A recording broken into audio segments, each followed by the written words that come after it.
Okay, welcome back to Return to Yehovah. Put together a little study or discussion, I guess I'll call it. Um, wasn't sure what to call this thing, but I'm right now titling it The Order of Things in the Book of John. I might end up changing that by the time I get it up to YouTube, but we'll see. But that's the theme or the concept. I don't know about you guys, but when I read through the book of John, there are things over and over again that just kind of gnaw at me or stick in my craw. Where it's things like where, John is referring to one of the feasts of the Lord as a feast of the Jews. And I'm like, what? John was a Jew. He lived over there. I mean, that was his whole world, his whole life, It's not like he was some foreigner that just came into Israel to meet Yeshua or something, But anyhow, that's something that you will see all through the book of John. And, there's times where you go along and you're like, something's just not right. And I'm going to go through this thing. I don't know if I'll be able to convince certain people out there. And you don't have to believe me, but just hear this out as others have commented that they think that maybe something's not quite right with what's been documented, not in the gospel itself, but the way some phrases and words are in here. But where it really seems to stand out, and what I want to focus on today, is how in the book of John, the wording or the accounts mention different feasts of the Lord, and it's just kind of weird because sometimes they seem like they're not really sure what it was called or which feast it was, so they just guess. And I've actually heard people say that since there's, 2 or 3 different accounts of the Passover happening, that therefore Yeshua had to have had his ministry be like 3.5 years. And that's pretty much a standard accepted thing in Christianity. I mean, people don't even balk at that, right? I did hear one teacher one time, Michael Rood, and I know some people like him, some don't, whatever. That's not the point, but, what is it that, even a broken clock can be right, twice a day or whatever. And I'm not criticizing Michael at all. But he came up with something, and it made me think, it's like, well, yeah, that maybe Yeshua actually spent, he believes, 70 weeks, kind of like the 70 weeks of Daniel's prophecy, but he believes that basically Yeshua spent a little over 1 year in his ministry. Now, I'm not here to push that teaching or that, concept, but that, and, that idea was planted in my head, and then over time I started noticing these things in the book of John that just seemed like they were out of order a little bit, Let me go through it. You guys see what you think. If you don't agree, that's totally fine. But you might hear something that you haven't thought of before. And keep in mind, this is not me regurgitating something that some other teacher gave or whatever. I literally, when I decided to do this, just went through the book of John chapter by chapter. I'm not going to try to make this too long, so bear with me. And there's parts where I did not go into detail in the things I've written down here because I didn't want to get off on all the different tangents. All right, let's start with John chapter 2. Okay, now I'm going to give you a verse from time to time and read it real quick and try to keep it brief.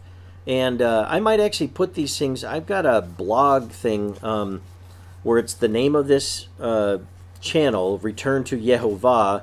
I think it's .blogspot.com or something like that. I haven't really posted there in probably a couple years, but I think I'll put this on there so that way if you want to go back and look at all the scripture references, they'll be there, okay? And I'll put a link or at least the name of the blog thing if anybody wants to go there. All right, so let's look at John chapter 2, verse 13. This is the beginning of the chronology that I've seen. Now it says, "Now the Passover of the Jews was at hand, and Jesus, or Yeshua, went up to Jerusalem. Okay, now, right off the bat, that's one of those things that just irritates me. It's like, why is this John, the beloved disciple, who lived his whole life there in, in the Galilee or whatever, and was a fisherman and everything, why is he saying a Passover, or the Passover of the Jews? I'm not going to be able to, solve that, but that's kind of where this all came from. All right, so we know in John 2, the Passover was going on, and Jesus went up to Jerusalem. Now keep in mind, as a devout Jewish man, as Yeshua was when he lived here in the flesh, he had to keep all the commandments that applied to him or whatever. And so if there was a commandment to go to Jerusalem for a certain feast, he would be there. Hint, hint. That's one of those little clues for later.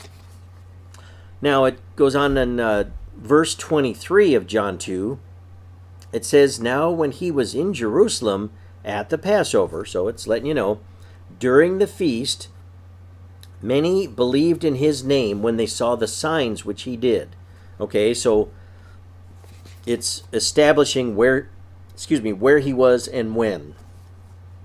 Now, what's interesting, and you may not even think of this until I brought it up, but I hadn't thought of this before, but John chapter 3, it's a very popular, famous chapter in Christianity, John 3:16 and all of that, but John 3:1 tells us there was a man of the Pharisees named Nicodemus, a ruler of the Jews.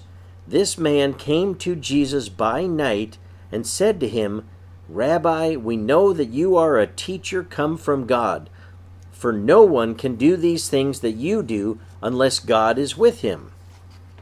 So the reason I bring that up is Nicodemus, part of the Sanhedrin or whatever, he was in Jerusalem, and so this is still the time of the Passover. So they're still there for the feast, and that gives Nicodemus an opportunity to come talk to Yeshua. I just, a little tidbit I thought was interesting. Not going to go through the things that were said there, but John 3:22, just a little ways down, it says, after these things, Jesus and his disciples came into the land of Judea, and there he remained with them and baptized.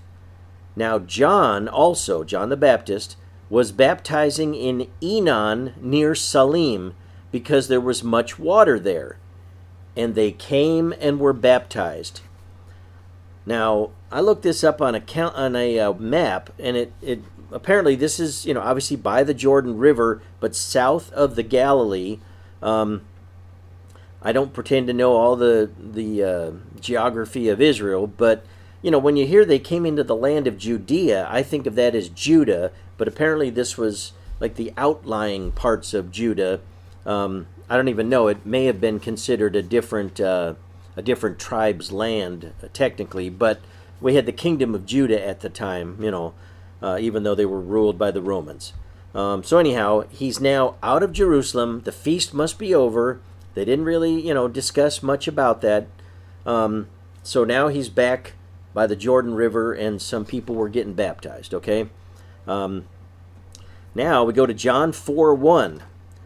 This says, therefore, when the Lord knew that the Pharisees had heard that Jesus made and baptized more disciples than John, though he himself did not baptize, but his disciples did, he being Yeshua, left Judea and departed again to Galilee. So he would have gone further north, maybe along the Jordan River, we don't know, but towards the Sea of Galilee, and then you'd get to Tiberias and Capernaum and that area. So he went further away from, Jerusalem and where the Jews would have been more clustered, I guess.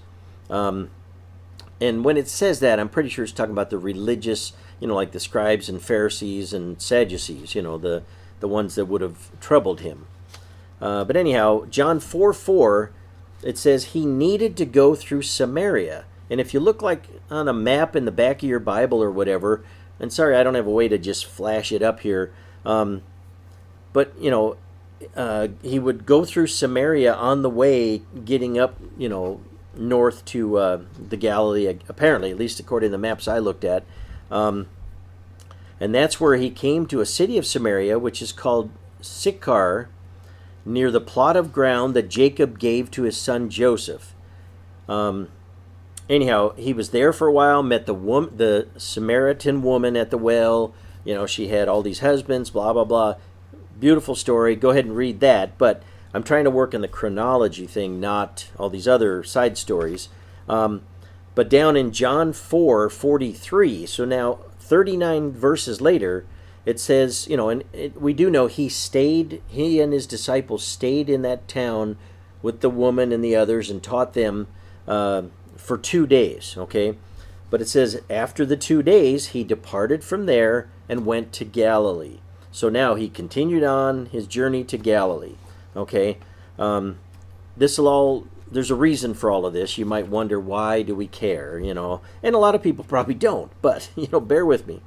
But then John 4:45 says, when he came to Galilee, the Galileans received him, having seen all the things he had done in Jerusalem at the feast, for they also had gone to the feast. Now that's, again, another hint, because they were also devout men and women that wanted to keep God's commandments. So when it was time for a feast in Jerusalem, you went to Jerusalem, Anyhow, then later in John chapter 4, Yeshua healed the son of a nobleman from Capernaum, which is, again, right up there by modern-day Tiberias and all that, on the Sea of Galilee. And that's in John 4:46 through 53. I'm not going to read that.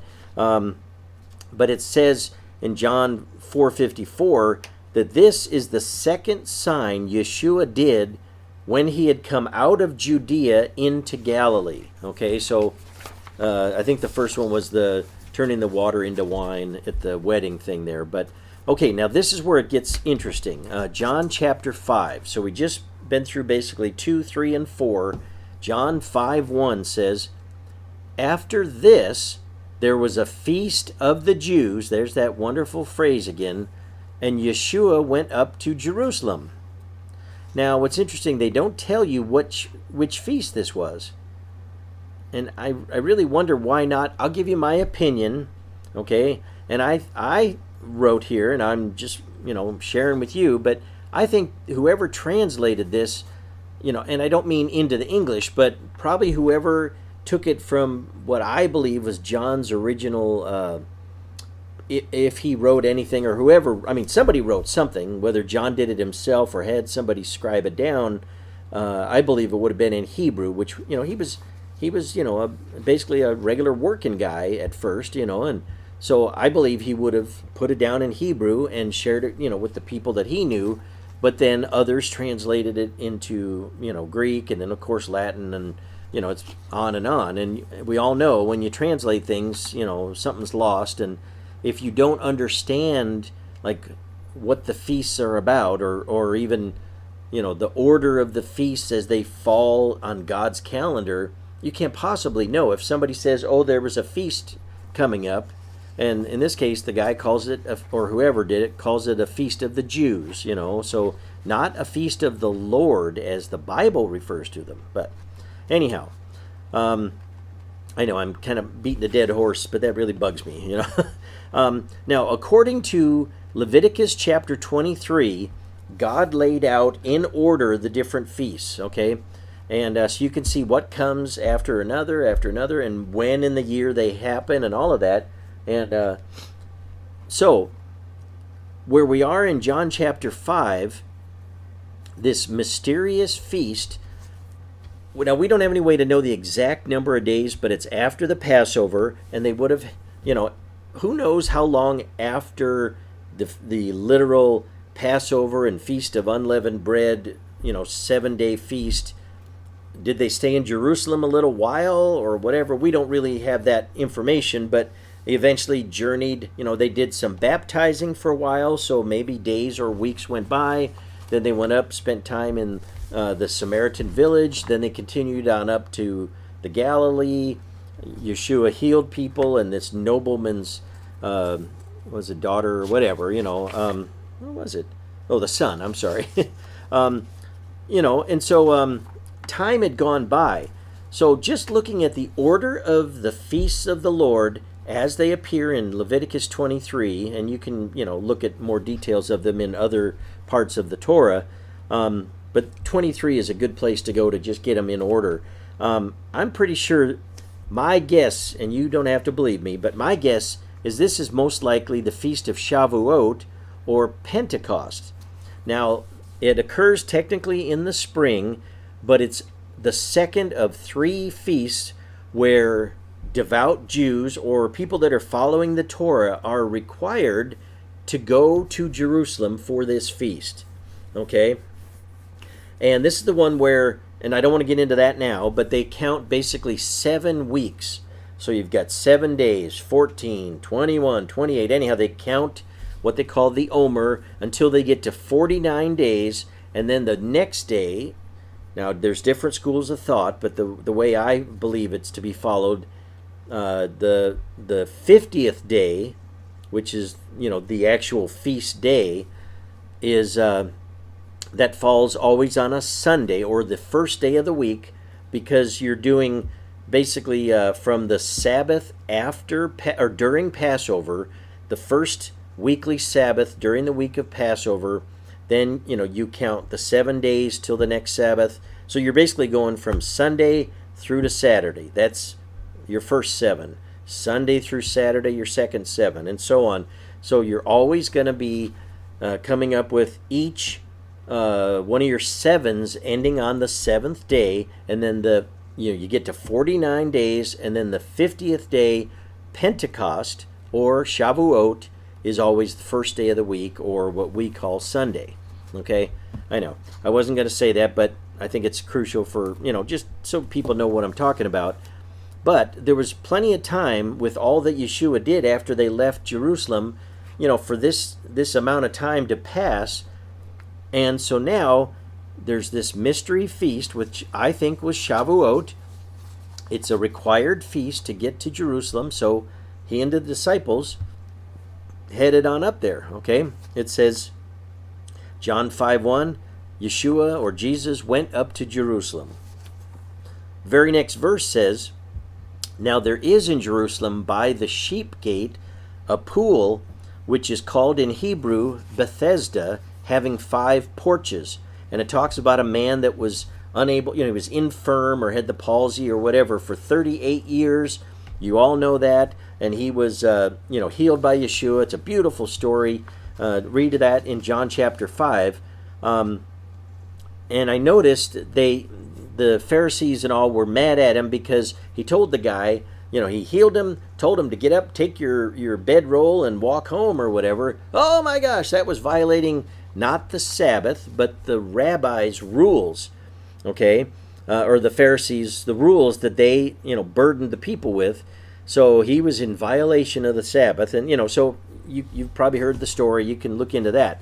But, it just kind of helps to show. I mean, this was since it was a feast day, it's probably the Sabbath for it being that feast day, not the weekly Sabbath, Is that crucial? Probably not right now, but anyhow, it's just interesting. In case you didn't know, we are told, for example, in Numbers 28, verse 26, they also, this is what I didn't say. I'm sorry. The Feast of Shavuot or Pentecost is also called the Feast of Weeks. That's why we had the several, 7s, okay?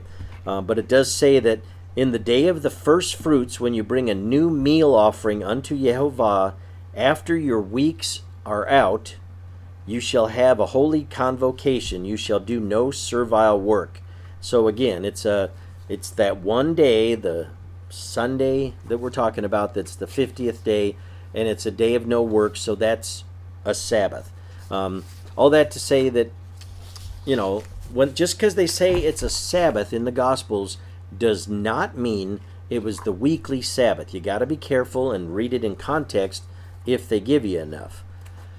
Okay, so we're done with John chapter 5. Again, feel free to read those things. That was just to show you. So he had already gone to Jerusalem for Passover. Then he left and went back, did all those travels. Then it was another feast about 50 days later, give or take. So he had to come back again. He's there for that. He's fulfilled the commandment. He healed this poor man, that was lame or infirm for 38 years. My gosh, what an incredible thing. But then the next chapter, John 6:1, it says, after these things, now this chapter is where it gets a little strange. So hence the reason for this discussion. After these things, Yeshua went over the Sea of Galilee, which is the Sea of Tiberias. And it says, a great multitude followed him because they saw his signs which he performed on those who were diseased. And Yeshua went up on the mountain, and there he sat with his disciples. Okay, so he's now done being in Jerusalem. He's come back out by the Sea of Galilee or whatever. We don't know. I don't know if it's 3 or 4 days walk to get there. I really don't know. But anyhow, they're out there. He takes his disciples up to this mountain to sit with them and all. And that was just John 6:3. Now the very next verse says, John 6:4, now the Passover, a feast of the Jews, was near. And I'm like, what? How? What? It makes no sense. If it's accurate, which I don't think, if it's accurate, that means that Yeshua, we just had him recorded going up to Jerusalem for 2 feasts, then nothing for the rest of the year even mattered.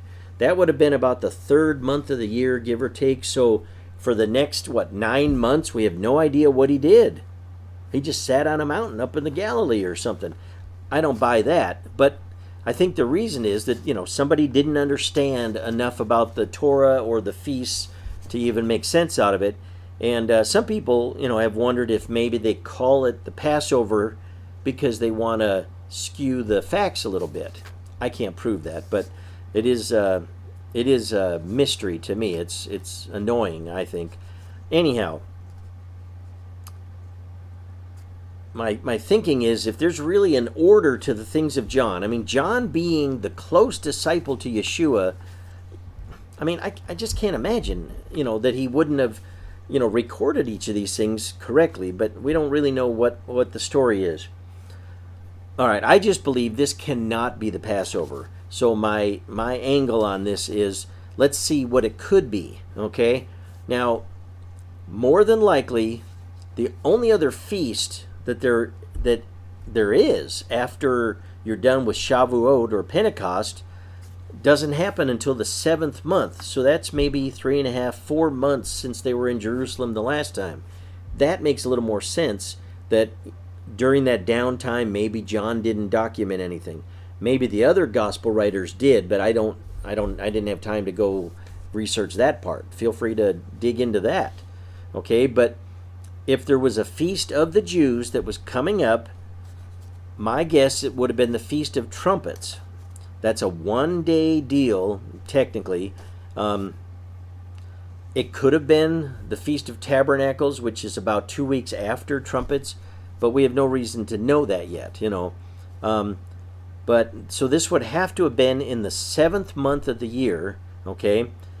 And so let's see. I'm trying to make sense of some of my notes, but to me it's very odd that they didn't have this in the proper order or whatever. But look what happens next. Now John 6:4 says the Passover was near.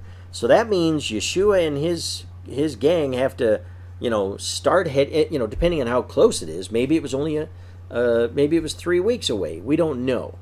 But if it was close enough that they mentioned it, they need to, start heading towards Jerusalem and, find a place to stay and all that kind of stuff. Things that we don't even think of, I'm sure.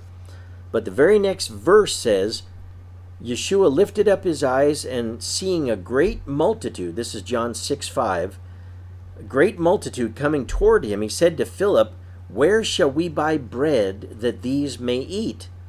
And of course, Philip's like, what? That story. A couple verses down, though, one of his disciples, Andrew, Peter's brother, said to him, there is a lad here who has 5 barley loaves and 2 small fish. Now, the barley is important. But what are they among so many? anyhow, so Yeshua told him to have the people sit down, and it was documented there was, of the men, there was 5,000 people. And you've all heard that, we don't know how many women and children were in addition to the 5,000. So anyhow, he feeds the 5,000, but he uses barley loaves. Now, again, until you understand some of the things out of the Torah, and especially related to the feasts, you would not know this. But see, barley is like one of, if not the first crops that is harvested in Israel, biblically, and it is done in the spring, and it's actually, just right around Passover time that they're just starting to harvest that. There's different, understandings of when it's ripe and when it's not and all that, and I don't want to get into any of that, but I'm just talking about barley is harvested right around or shortly after Passover, okay? But if this is approaching Passover, which, so they're saying this new Passover hasn't happened yet, either these are very old, dry, stale loaves of barley bread, or it's, made from barley flour that was probably ground after Passover, probably after Sukkot, or not Sukkot, Shavuot, and Pentecost, maybe during the summer. Somebody decided to make these loaves, and it could be close to the 7th month, the end of the 6th month of the year, thereabouts, and going into the 7th month, which is when you have the next coming feast, the Feast of Trumpets. So it would make more sense to me, just based on the chronology of the feasts, that that's what's going on, and it could not have been Passover. Just the barley gives it away, the timing of it, just all of this stuff. And for sure, it didn't say anything about Yeshua all of a sudden getting up and saying, "Oh, we got to go. We got to get to the feast," But what's interesting, after this, John 6:59 says, this is after they fed the 5,000 and all that stuff. It says, Yeshua was speaking, and these things he said in the synagogue as he taught in Capernaum. So he's still at the Galilee. And then it says, John 7:1, after these things, whatever happened at the end of John 6, Yeshua walked in Galilee, for he did not want to walk in Judea, where the Jewish religious people were, or the leaders, because the Jews of that area sought to kill him. That was John 7:1, okay? Now, the very next verse, John 7:2 says, now the Jews' Feast of Tabernacles was at hand. And Yeshua's brothers said to him, leave here and go into Judea. I'm paraphrasing, but John 7:2 and 3. They said, so your disciples also may see the works that you are doing. Now, this is interesting, because if the last feast that was coming up, that the book calls, John's gospel called Passover, and I'm saying that's wrong, if that feast was truly the Feast of Trumpets, it is not required for Yeshua and his men or anybody to go to Jerusalem, okay? It's basically a one-day feast, and it would be a lot to hurry up and get there, and you might miss it.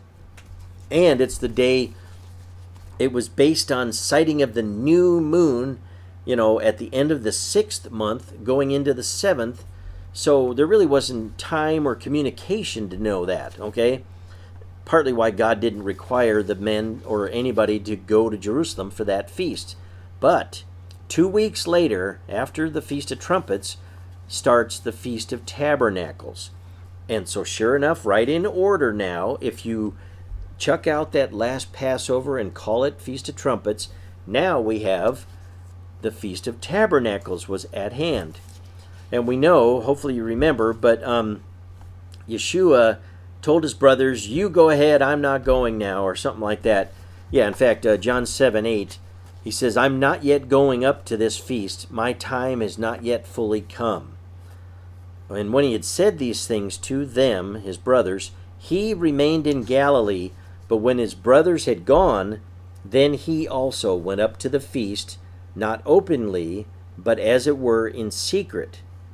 And then it says, the Jews sought him at the feast and said, Where is he? So again, Yeshua went up to the feast as required. This is now the third of 3 required feasts any given year. And now he's fulfilled, or, at least done the commandment and gone to Jerusalem as is appropriate for someone keeping God's commandments, okay? Now, John 7:14 says, now about the middle of the feast, and keep in mind, I don't know, in case I should have said this, but the Feast of Tabernacles, also called Sukkot, it's a cool thing. I should talk about that sometime, but not now. Anyhow, it's a 7-day feast, and then there's an 8th day, number 8, that is called the last great day. There's other words for it in Hebrew and stuff, but just know it's basically a 7-day feast, and there's this 8th day that is kind of important to the whole thing. But anyhow, so John 7:14 says about the middle of the feast. So somewhere in the middle of that 7-day feast, Yeshua went up into the temple and taught, and the Jews marveled, saying, "How does this man know letters, having never studied?" He just amazed them with his wisdom and everything. Now, if you read from here on, you can see some of the different things Yeshua said and did during this feast time. So starting in early John 7, and just keep reading. John 7:37, I'm skipping down a little bit, obviously. And this says, on the last day, that great day of the feast, Yeshua stood and cried out, saying, if anyone thirsts, let him come to me and drink. He who believes in me, as the scripture has said, out of his heart will flow rivers of living water. Okay, we all are familiar with that, I'm guessing, and but that was during the Feast of Tabernacles, and it was on the last, or the 8th day of the feast. Now, the very next chapter, John 8:1 says, but Yeshua went to the Mount of Olives, which would have been just, up the hill and outside of the city. And then it says, now early in the morning he came again into the temple, and all the people came to him, and he sat down and taught them. Now this should be a time where the feast was over, if that last great day was really the 8th day. I'm assuming it was, but so there was probably still people hanging around after they had come to Jerusalem for the feast, and so they were still, if Yeshua's going to come and teach, sure, let's listen to him again, that kind of thing. And then basically through chapters 8, 9, and 10 of the book of John, Yeshua did some amazing things, but he's still in Jerusalem during all that time, okay? And then John 10:22, this is another one of those interesting little things, and I get it. After you hear what I have to say, you're welcome to debate it, or not with me, but to disagree. But wait till you hear. It's kind of interesting. But it says, John 10:22, it says, now it was the Feast of Dedication in Jerusalem, and it was winter. Okay? So in America and Europe and stuff like that, we think of winter, snow, freezing cold, blah, blah, blah, most of the places. And so we assume it's later in the year, right? But it says, and Jesus, or Yeshua, walked in the temple in Solomon's porch. That's all John 10:22. Just prior to that, he had been teaching after the Feast of Tabernacles, or Sukkot. And then all of a sudden, we're fast forwarded several months to the end of the, late in the year when it's winter time and all that. Now I know most people read that and then go, oh yeah, that's Feast of Dedication, that would be Hanukkah, that's what it means, yada yada. Okay, yeah, it makes sense, because Hanukkah, happens late in the year and all that kind of stuff. But some other teachers came up with this. I did not originate this, and I don't know where I first heard it, but I heard somebody say this, and then I searched it out on the internet, and it's like, well, yeah, okay, it does. Anyhow, some have said that Sukkot, or the Feast of Tabernacles, has also been called the Feast of Dedication. interesting. And you'd be like, well, why? What? I thought that was Hanukkah. Well, it's because, you know, Solomon had dedicated the first temple at that time, and they had a big feast and blah blah blah. You can look that up in 2 Chronicles chapter 5. I think I only noted verses 1 through 3, you know, so I don't want to go into that right now, but it gives you an idea. But then I also had heard, and I double checked this, you know, online. They say that there are really only 2 seasons in the Bible: summer and winter. They say there's no mention of spring or fall or autumn or whatever. And I was like, it sounds weird because in, you know, the West we think, oh, there's 4 seasons or whatever. But basically what it means is the rainy season, which begins in what we consider the fall, is really biblically considered winter. Okay. Let's see here. Oh yeah, and I noted there's a place, BibleStudyTools.com was one site I went to. It says, in the Bible we have no reference to spring or autumn. The only seasons mentioned are summer and winter. And they give a few references: Genesis 8:22, Psalm 74:17, and Zechariah 14:8, if you want to look those up. Then it goes on to say, winter is the season of rain lasting from November to May. You know, so, and they reference a verse that says, the winter is past, the rain is over. And that's Song of Solomon 2:11. Okay, so anyhow, these aren't just things I'm just regurgitating what some other teacher said, but it's, you know, actually found in the you know, online. You can look these things up. I know a lot of people just go with Feast of Dedication as Hanukkah, and that's not going to hurt anything, but just it flowed nicely with what I was doing here. But it does make a lot more sense that, you know, otherwise, you know, he's in Jerusalem, you know, for Sukkot in the 7th month, and then all of a sudden, not till like 4 or 5 months later, what did he do all that time, you know? I mean, so it makes sense that he's still there, and it's still, you know, at the end of this Feast of Sukkot, he was doing all these other things, you know, and so he's still walking in the temple in Solomon's porch around that time. Anyhow, let's move on here. John 10:39, it talks about how they sought again to seize him, but he escaped out of their hand and went away again beyond the Jordan. So this is shortly after he was, you know, we'll read John 10 and you'll see the other things he was doing. But he went away again beyond the Jordan, way out there, to the place where John was baptizing at first, and there he stayed.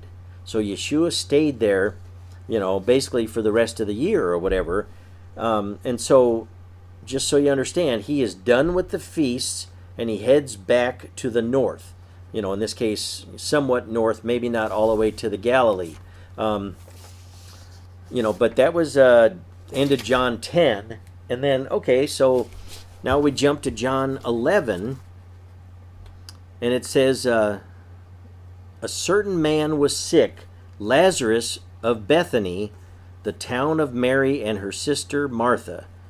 And, you know, so you all know the story of Lazarus. You know, he died and all that kind of stuff. But, you know, it's interesting because Yeshua had been in Jerusalem. They left there. The Jews had tried to grab him and kill him, but he managed to escape them because it wasn't his time, you know. Anyhow, he goes out to, out to the outskirts or whatever, and then he gets word that Lazarus is dead. So then he tells his disciples, let's go to Judea again. So they've got to turn around. But by the time they got there, it had already been 4 days, you know, that Lazarus had been in the grave or in the tomb. Okay, so it kind of makes sense. He had started to head back, and then he had to, you know, come back again. But then, like John 11:53, you know, without going into what all he did in John 11 and what trouble he stirred up with the Pharisees or whatever, but it says, from that day on, they plotted to put him to death. Therefore, Yeshua no longer walked openly among the Jews, but went from there into the country near the wilderness to a city called Ephraim or Ephraim, and there remained with his disciples. So really, that's probably more accurate than what I said earlier, that, he was, further away from Jerusalem and all. Maybe not. I don't know if they just consider that close to the Jordan. I'm not really sure. But, that was most of the way through the book of, or chapter 11 of John. And then all of a sudden, and we're winding this up, just so, bear with me here. So you're done with all the feasts. Yeshua's out of the area, basically, and stayed with his disciples out in the outskirts, further out, or whatever.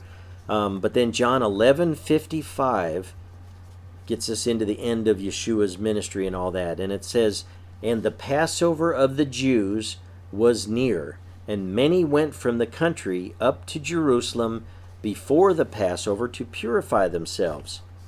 Now, this makes perfect sense. Okay, we've just gone through the chronology of the different feasts that are listed in Leviticus. We didn't touch on Yom Kippur. That's the Day of Atonement. That would have been before Feast of Tabernacles, but there's no mention whether Yeshua went up for that or not, and he wouldn't have been required to. Okay, so anyhow, everything after this, John, the rest of John 11, John 12, it all talks about him being, in the Jerusalem area, either Bethany or near there, leading up to the Passover. Like one point talks about, 6 days before the Passover, and then so on. So at this point, he is in the area. He knows the mission. He's going to be, going into Jerusalem. He knows he's going to be, arrested, beaten, tried, and then hung on the cross and all that kind of stuff. But so basically, the rest of the story that we don't need to go into now, and really is beyond the controversy that I was discussing earlier. Everything else is in Jerusalem. I know later, after he resurrects, he goes to where the disciples are. That's not what we're talking about, okay? So, as beautiful as the book of John is, and, some of the amazing events of things that happened, I'm just going to end here for now, because I was trying to point out these, I don't want to say they're not contradictions in the Word of God. They're just things that were documented incorrectly. But if you go by the Torah, line up the feasts that should have happened in the order that God gives them, you could easily just insert, when there's a mystery feast, you can say, oh, it was probably this one. When they say, we think it was the Feast of Passover, and it makes really no sense, you can correct that and say, it probably was this one, and so on. So, again, I'll try to put this stuff up on that blog I mentioned, and, so people can look at, the verses. But I don't want anybody to think that I dislike John or have anything against him, or, my gosh, I actually became a believer because of reading the book of John with a group of college kids years ago. But hopefully you're able to see what I was trying to get at. I know this was not a short thing, but it helps if you can look at the different verses. And like I say in a lot of my videos, especially the longer ones, feel free to pause it, go back and go, what did he say? And, if it's not clear, you can, add a comment and I'll try to respond. And again, I'm not saying I, have heard from God that this is what's going on, but it sure makes a lot of sense when you look at, the order of the feasts and all that. So, again, something to think about, and I hope that might help you. It just, and as a last little ding, I mentioned many times, it just bothers me that, a book that's supposedly written by John, the closest disciple, and he kept referring to the Lord's feasts as a feast of the Jews, and the Jews were like this and the Jews were like that, and it's like, good grief, he are one, I mean, it just, so hopefully that helps you see that there's something not quite right with whoever put this into Greek, and then we later got it into English. But the beauty of it is the gospel of Yeshua transcends all that stuff, and despite these little hiccups or whatever, it doesn't affect the truth of God's word to still, see the beauty of Yeshua and all that he did, at least what we have record of in this book. So I'll just close for now and say, Yehovah bless you and keep you. Shalom.